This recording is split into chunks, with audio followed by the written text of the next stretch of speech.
Today, we're tackling a question that feels pretty fundamental if you've ever looked at the market. Can stocks actually be predicted? Yeah, it's a huge question. It's one finance researchers have been grappling with for decades, really. You've got mountains of studies arguing yes, no, maybe. It's a lively debate, for sure. Definitely. And the source you've shared with us jumps right into this by zeroing in on one particular piece of information, seeing if it holds predictive power. That's the dividend-price ratio. So our mission today is to really unpack this paper, understand the core idea behind using dividends and prices this way, how they put that idea to the test, what they actually found. And crucially, the limits. Where might the findings not apply, or what questions are left? Exactly, because finding some evidence of prediction, well, that's exciting in finance. It is. But understanding the conditions, the constraints, that's just as important, maybe more so. Absolutely. Context is key. Thank you for tuning in to Quantopian's Quant Radio, your AI-driven podcast exploring everything related to quantitative finance. If you enjoy this episode, don't forget to like and subscribe to stay updated on future releases. For more quant-focused content, join us at community.quantopian.com. There you can explore a wealth of resources, connect with fellow quants, engage in insightful discussions, and enhance your skills through our extensive range of online courses. Quant Radio is intended to help people develop their knowledge and skills in quant finance. This podcast is not intended to provide investment advice. And now, back to the episode. Okay, let's dig into your source material right now. Let's see what it tells us about using this dividend-price ratio for predicting the S&P 500. Okay. So the paper kicks off, like you said, by acknowledging that big debate, predictability. Are market returns predictable or not? They even note something interesting from their literature review. Over the last 30 years they looked at, papers finding some predictability actually seem to outnumber the ones saying, nope, it's all random. Huh. That is interesting. It suggests maybe the academic tide leans slightly towards predictable, at least a little bit. Yeah, or at least that researchers are finding something worth reporting more often. And out of all the things people try, interest rates, economic data, sentiment, this paper focuses on something quite classic. The dividend-price ratio, DP ratio, for sure. Exactly, the DP ratio. It's a variable with pretty deep roots in financial theory. Okay, so what is the theory? Why would this ratio predict anything? Well, the thinking here goes back to, fundamental valuation in rational models, assuming no crazy bubbles. Which is a big assumption sometimes. Yeah, fair enough. But in theory, the price of an asset like a stock or an index should reflect the present value of all the future cash flows you expect to get from it. Right. Discounted cash flow 101. Pretty much. And for an index like the S&P 500, the main cash flow is the dividends paid out by all those companies in the index. Okay, I think I'm following. So if the market price is really high compared to the dividends being paid out now, meaning the DP ratio is low, then maybe the market's kind of expensive. And to justify that high price, future returns might need to be, lower. Precisely. That's the intuition. And the flip side, too, if the price is low relative to dividends, a high DP ratio, maybe the market is cheap. Okay. And perhaps higher future returns are needed to get things back into balance. It's basically a kind of mean reversion idea. Tied to fundamentals, like the ratio should eventually drift back towards some average level? Exactly. That's the core economic reasoning behind it. Got it. Now, this paper mentions that historically, some big names like Campbell and Cochrane found this predictive power work best over long stretches of time, like years, decades. That's right. That was the traditional view. But they also reference some more recent work suggesting maybe it shows up more strongly in the short term. Yeah, there's some debate there too. And this paper, importantly, focuses specifically on predicting monthly returns for the S&P 500. Okay, so a very short-term focus. Next month, basically. Exactly. Not the next 5 years, just the next month. And to test this monthly idea, they pulled in a huge amount of data. How much are we talking? Monthly S&P 500 data from January 1927 all the way through December 2017. Wow. Okay. 1927 to 2017. That's nearly 90 years. That covers a lot of different market environments. It really does. Depressions, wars, booms, busts. It's a serious chunk of history. So, given that long history and their focus on monthly prediction, how did they actually go about testing the theory? What was the research strategy? They used a pretty standard statistical technique called a regression model. The core idea was simple. Can the dividend-price ratio from last month help predict the stock market return this month? Right. using yesterday's news, basically, to predict today's outcome. Makes sense. What specific version of the DP ratio did they use? Did they just plug in the raw numbers? Good question. This is where it gets slightly technical, but the idea is important. Financial data, like prices, dividends, they can sometimes have statistical properties that change over time, which can mess up predictions. Okay, like trends or volatility changing? Exactly, stuff like that. It's called non-stationarity.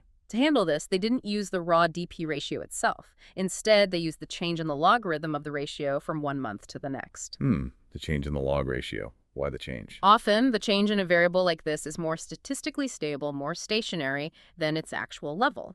It's a common transformation to make the data more suitable for these kinds of predictive models. Okay, so they're looking at how much the log DP ratio moved last month, not just where it was, to predict this month's return. Sometimes the change is the signal, I guess. That seems to be the idea here. And their main test was, what was the relationship they found statistically strong? Could they be confident it wasn't just random chance? Right. The classic significance test. Is the effect real? Exactly. In the regression, they look at the coefficient on that DP ratio change term. If that coefficient is significantly different from 0, it suggests there is a predictive relationship. Okay. But they didn't stop there. And this, I think, is where their strategy gets quite rigorous, quite robust. You mean the split between the historical data and, new data? Precisely that. The in-sample versus out-of-sample testing. Right. They took their massive data set, almost 90 years, and split it. They used the first chunk from 1928 through 2002. Okay, the bulk of the history. Right, about 75 years. They used that to build the model and to do that statistical significance testing we just talked about. That's the in-sample period, learning from the past. Okay, makes sense. Train the model on what happened. Exactly. But then comes the crucial part. They took the model they developed only using data up to 2002 and tested its ability to predict returns on a completely separate block of data it had never seen before, the period from 2003 through 2017. The out-of-sample test. This feels like where the rubber really meets the road for any prediction model. It absolutely is. Does it just explain the past really well, or can it actually forecast the future even a little bit? Yeah. And for this out-of-sample test, the main focus shifts slightly. It's less about that statistical p-value and more about forecasting accuracy. How good were the predictions? Exactly. They measured this using something called the root mean square error, or RMSE. RMSE. It basically tells you, on average, how far off the model's predictions were from the actual returns that happened. So a lower RMSE means better, more accurate forecasting. What's fascinating here, like you said, is this comprehensive approach. They're checking two things. Is there a real statistical link in the history? That's the in-sample significance. And then does that link actually help you predict new data reasonably well? That's the out-of-sample performance with the RMSE. It adds a layer of confidence, doesn't it? It really does. It's a standard way to try and guard against overfitting building a model that looks great on past data but falls apart when you try to use it going forward. Okay, so they set up this pretty rigorous test. They're using the change in the log dividend-price ratio to predict monthly S&P 500 returns. They split their nearly 90 years of data into a training period and a testing period. So what did they find? Did it work?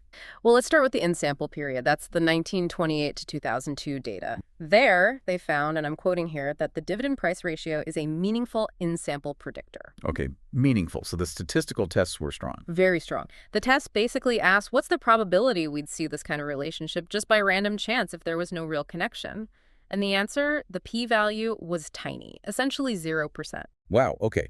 So over that long 75-year historical period, there was a statistically reliable link. Past changes in the DP ratio were related to next month's return. Correct. And they also quantified the sort of explanatory power using R squared. R squared. That tells you how much of the variation in returns the model explains, right? Exactly. And their R squared was about 7.8%. 7.8%. Now, someone outside finance might hear that and think, that's not much. Only 8% explained. Yeah, it sounds low maybe. But you have to remember, predicting broad market returns, especially monthly returns, is incredibly difficult. Right. Markets are noisy. Extremely noisy. So being able to statistically explain almost 8% of that monthly variation with just one simple lagged variable, that's actually considered quite significant in this field. It's definitely not nothing. Okay, fair point. Context matters. Yeah. So meaningful in-sample result. What about the out-of-sample, the 2003 to 2017 period? Did the model hold up? That's the key question. And based on their metric, the RMSE, they felt the prediction was strong. Strong out-of-sample prediction, based on a low error. Yeah, the RMSE came out to be about 3.42%. How do we interpret that? Is that good? Well, think about monthly S&P returns. They fluctuate a lot, an average error of about 3.4% per month. It's certainly not perfect prediction by any means. You wouldn't get rich trading purely off this signal with transaction costs. Right.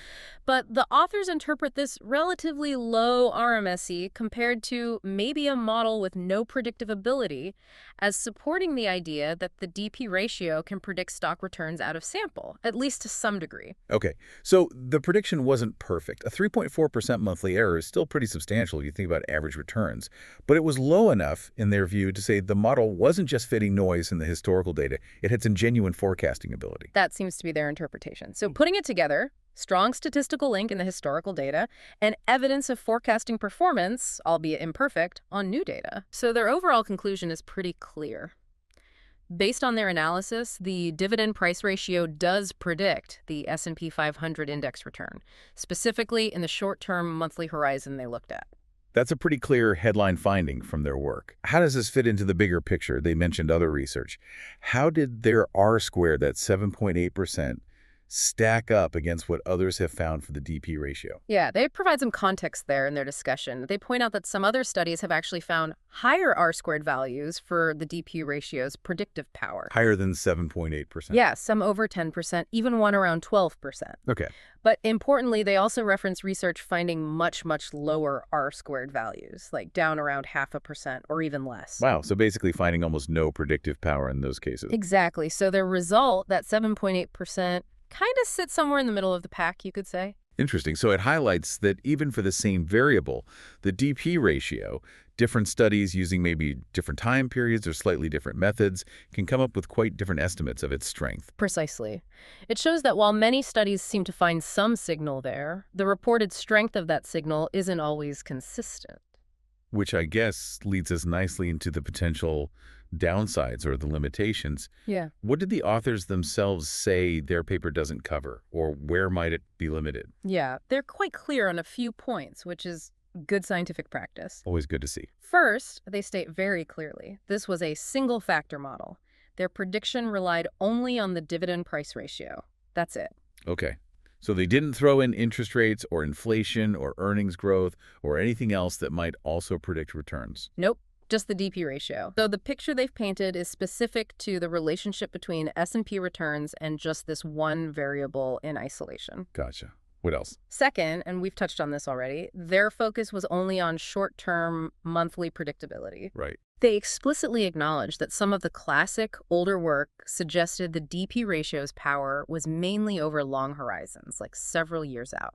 So their study doesn't really say anything positive or negative about whether it predicts over, say, the next 5 or 10 years. Correct. Their finding is specifically about the next 30 days or so. It's a short-term signal they identified. Okay, single factor, short-term focus. Anything else? One final point they touch on briefly relates to using multiple variables.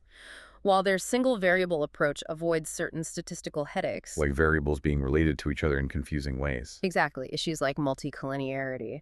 But they note that if you did want to build a more complex model using many predictors, you'd run into those kinds of challenges, making sure the variables are truly independent or using more advanced statistical methods to handle those dependencies. So it's sort of acknowledging the trade-offs.